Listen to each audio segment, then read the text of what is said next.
Hello, everyone. Thank you for attending this webinar called Trademarks for Entrepreneurs. I'm going to test the audio to make sure you are able to hear me. If you are able to hear me, place a 1 in the comment box.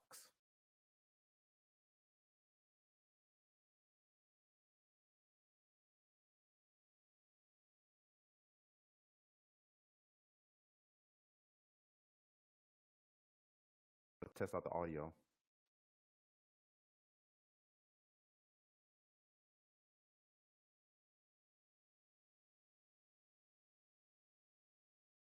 If you are able to hear me, type in 1 in the comment box, please.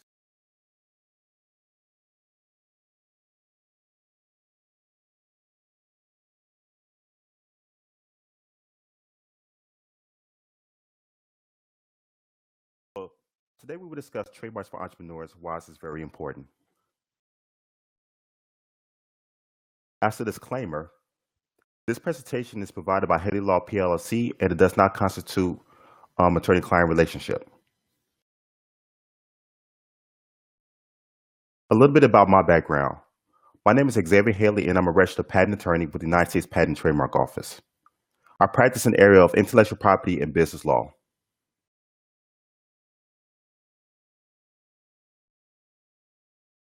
Today's agenda for this presentation, we will discuss what is a trademark, how do you obtain a trademark, common law and federal registration, types of trademarks, choosing the trademark, the spectrum of distinctiveness, selecting the international class, trademark searching, types of U.S. applications, and U.S. registration timeline. The purposes of this webinar is to inform entrepreneurs of what they need to know about trademarks in regards to working with a trademark attorney.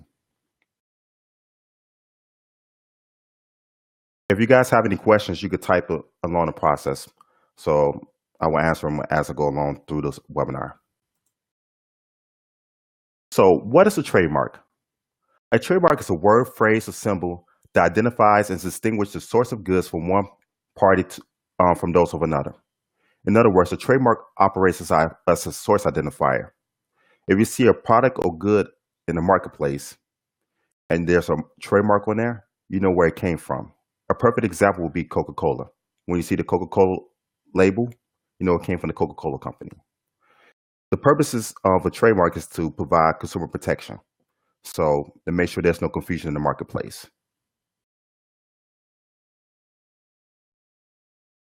How do you obtain a trademark?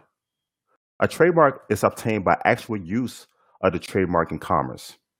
So for example, if you set up a lemonade shop and you have your logo for your business, and you start selling lemonade to the public, you are using your trademark. So you establish a trademark by using it. This example that I have right here is Benji Lock.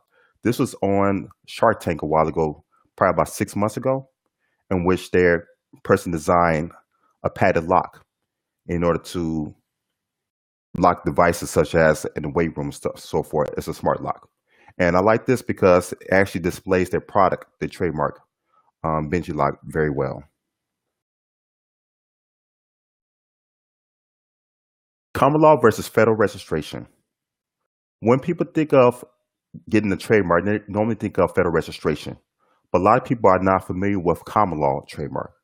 Common law trademark is which I just explained initially with the lemonade shop, where you start using the mark in commerce. When you start using the mark in commerce, that means you just start selling your product with your mark on there or your services with the mark on there to the public. So what's required for common law trademark, there's no registration required. You have to actually use the mark in order to receive protection. In terms of the scope and where the protection is for the trademark, it's based on the geographical area in which you're using the mark. For example, if you live in Chicago, Illinois, and you're selling, let's say, t-shirts, and you have a mark called t-shirts Gonzor. So the scope will be where you're selling the t-shirts at. Now for the symbols for common law, you have TM, which stands for trademark, and you have SM, which stands for service mark. And the law which applies is a state law. Now, in terms of federal registration, this is what most people think about. And yes, you do have to register. And for federal registration, you actually have to show use of the mark before you can obtain registration. The difference between federal And common law is that on the federal level, you have nationwide protection, which means you have protection in all 50 states. So if you register the mark with the United States Patent and Trademark Office, you have protection in Hawaii, you have protection in Minnesota, protection in California, and the U.S. territories. The symbol that you see, the circle R or the registration mark, is applied to all goods or services have registered the trademark, and it's federal law.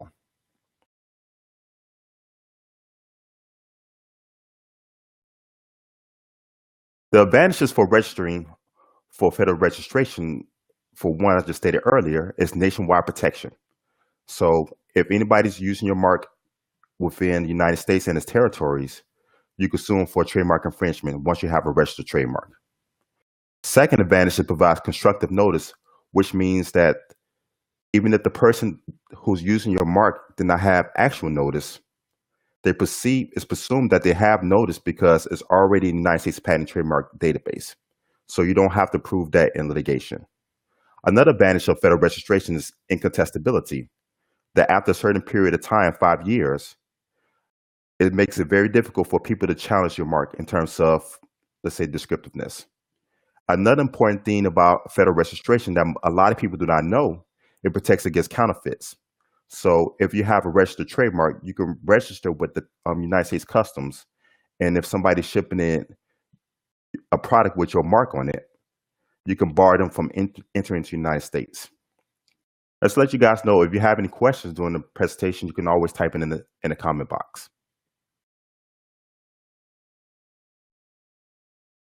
So the different types of marks. There are basically two types of trademarks when you look at them. You have a word mark, which is basically the words itself. It doesn't have no particular font, style, color. It's absent of a design element. This example that I have on the screen is taken from United States Patent Trademark database of Coca-Cola. So if anybody used the mark Coca-Cola in relationship to, let's say, soft drinks or whatever products that they sell under that trademark, they would be infringing on that trademark, regardless of the style or font. The other form of trademark is specialized font, which most people think about when they think of logos, such as the logo for the Coca-Cola, which I have right here, which is taken off the same database. Or you may see logo for like Google or whatever other types of companies. So in terms of protection, word marks are stronger protection because it doesn't deal with particular style, font, size, or character. Now, when it comes to the stylized form, it actually depends on the font and style and color of the mark. So the protection is narrower than a word mark. It's limited to what you have in the database. So when I talk to clients, it depends on what they're using their mark for. I typically recommend a word mark if they have, let's say, a logo, which is nothing but script language like a word, instead of just actually trying to register the logo as like a stylistic mark, because it's greater protection. And if they have a logo, I try to register in black and white instead of claiming color, because that provides greater protection for a stylized form. So if they want to choose a different color for their mark, let's say, for example, this Coca-Cola mark that you see on the screen, they said it was in green. They could protect it that way versus saying, hey, they're only limited to that you see currently right now for Coca-Cola.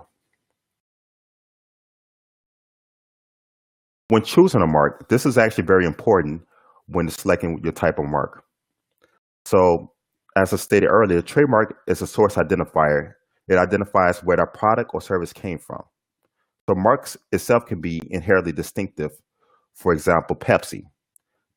In the English language, there's no word for the word Pepsi, or in another language. So it's a made-up word. Or a mark can acquire distinctiveness, such as IBM, International Business Machines. So since IBM sells machines, i.e. computers, they have to acquire distinctiveness because it describes what the mark is. There's one thing to know, that you cannot get trademark protection on generic marks. For example, if you have a mark called on smartphones and you're selling smartphones to the public, you will not be able to get protection. So the spectrum of distinctiveness, which you see in this chart right here, ranges from generic all the way up to fanciful. Generic, there's no protection, period. You will not get protection on the generic mark. Descriptive, you can receive protection on the federal level for that type of mark, but you have to go through extra steps, such as proving to United States Patent and Trademark Office that, hey, the public has grown to know that this mark is identified with this company or this source. Now, the other three categories, suggestive, arbitrary, and fanciful, if your mark falls in those three categories, the chances of getting to the Patent and Trademark Office and register your trademark is much higher because these are strong marks. Now, the next slide will actually go through with the different types of marks falling in those categories. So, what is a fanciful mark? A fanciful mark is a mark that is completely made up and it functions as a trademark or a source identifier. An example I have on the screen is Google. Google does not mean anything in the English language, but when people see the word Google, they know it comes from the company Google. Another example would be Yahoo, or if you could think of any other company that's just like a made up word. Arbitrary marks are marks that have a real common meaning in the English language, but it's not related to the product or services in which the mark is being sold under. So, for example, if you see what I have on the right side, the mark of the Apple, everybody recognizes that it's belonging to the Apple company or Apple Inc. because that market they sell in the commerce dealing with like cell phones or computers. But if that same mark was being used for, let's say, selling apples under that brand, that would be considered generic. So as to suggestive marks suggests a characteristic about the product or services being sold, but does not describes the characteristic. So it requires a little bit of imagination for the public to identify that characteristic with the mark. For example, Microsoft. Micro, such as computers, and soft, actually, which I don't know what it will represent. So it requires some imagination to link Microsoft with computers software. Well, dealing with software. The other two categories that I mentioned earlier from the chart is descriptive marks and generic marks. Descriptive marks describes the service or products as being sold, such as Best Buy. You would think of that part like a store. So it's best to buy it at the store. A generic mark would be like you're selling t-shirts and your market is t-shirts. So, or you're selling cars and the market is cars. So it's a common name for that product or service.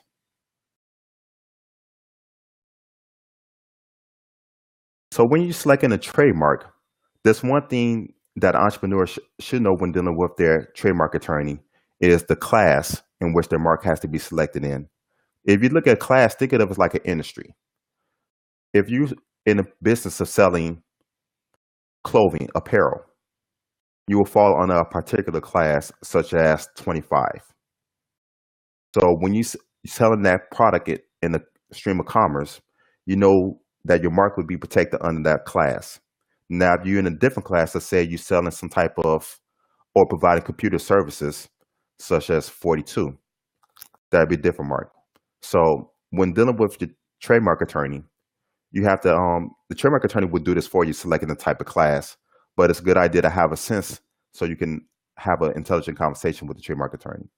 So in terms of the different classes, 1 to 34 cover goods, and the classes 35 to 42 cover services.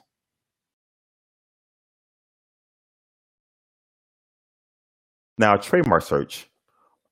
Trademark search is not mandatory for filing a trademark application. However, it's highly recommended because you get to see what's out there. It's a way to avoid things that may come up in the future and we have to spend extra money.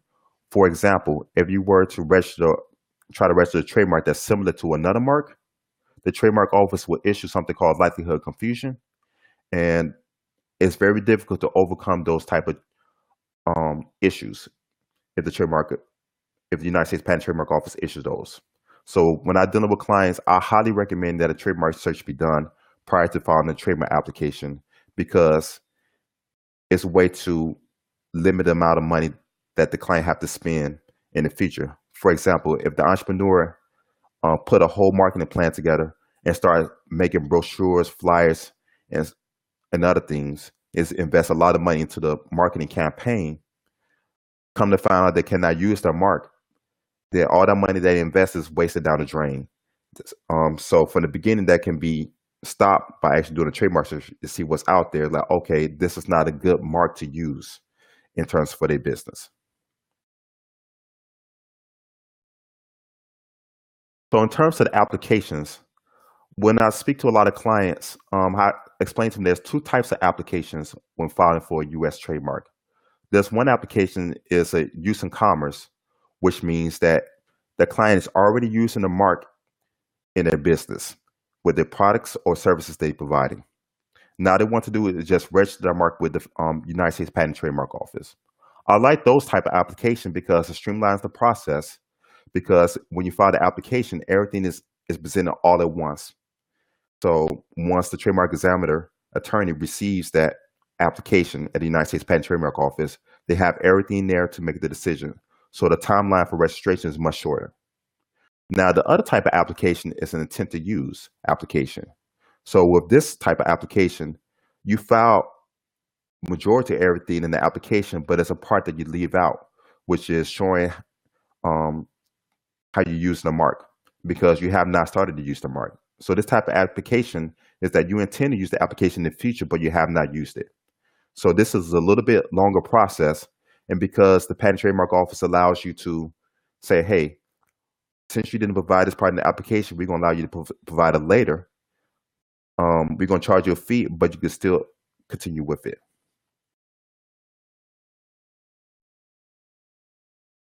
So with every trademark application, you have to provide something called a specimen.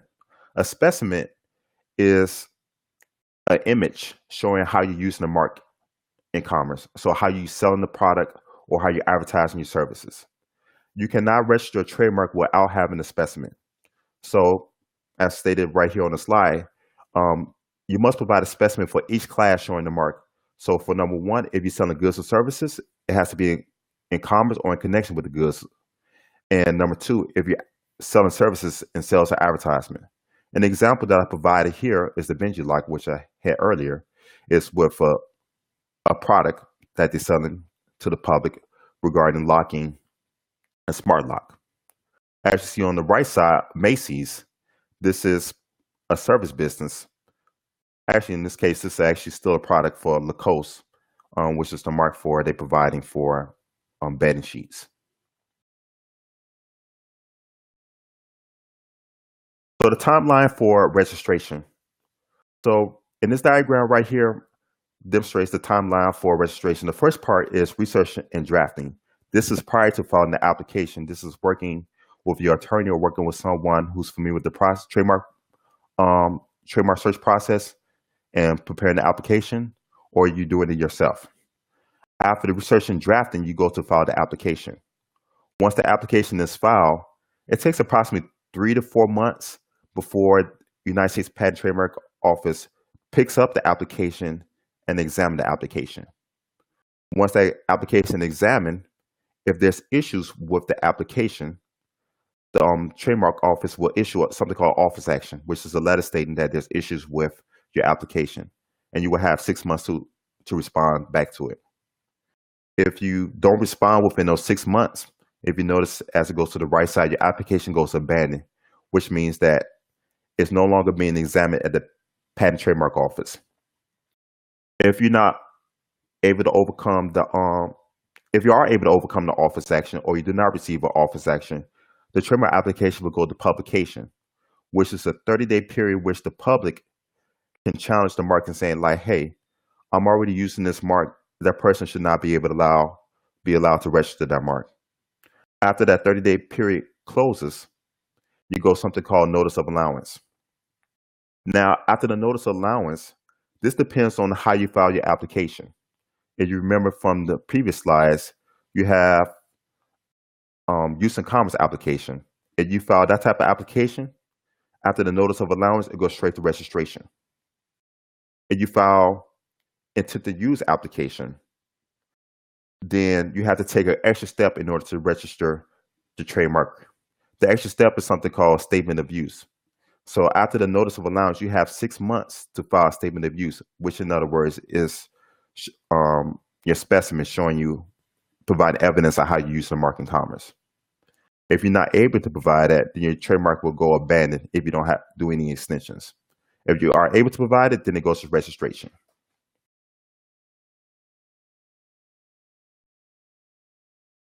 So after you register your trademark, there's two things entrepreneurs should be aware of.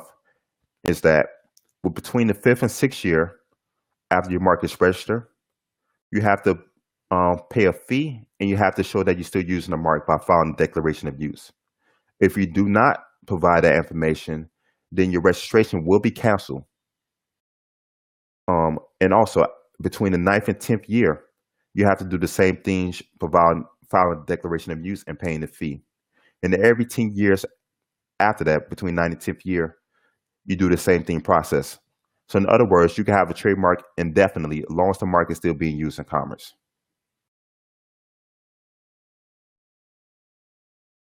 So that concludes the presentation. I'd like to say thank you to everyone. Now open the floor up to questions if anyone have questions or clarification of what I just discussed.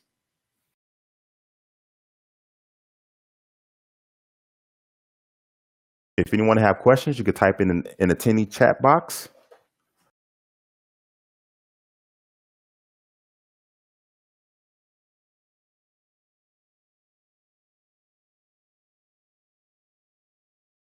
So additional resources you guys can go to is United States Patent Trademark Office, which is the uspto.gov. They provide a wealth of information with videos, a lot of descriptions of the entire process, and a lot of more information in terms of doing a trademark search and so forth.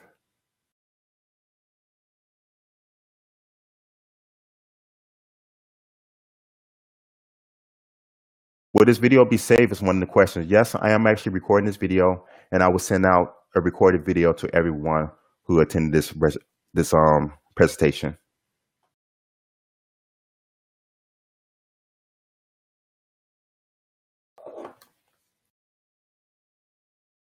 If no one has any more other questions, thank you for attending this webinar. If you have any questions, you have my contact information. Feel free to shoot me an email at xavier.haley@haleylawfirm.com, and I can answer any other questions with you regarding what you want to do with your trademark. Since there's no other questions, I'm about to wrap up this webinar, and I'd like to thank everybody for attending, and have a great day.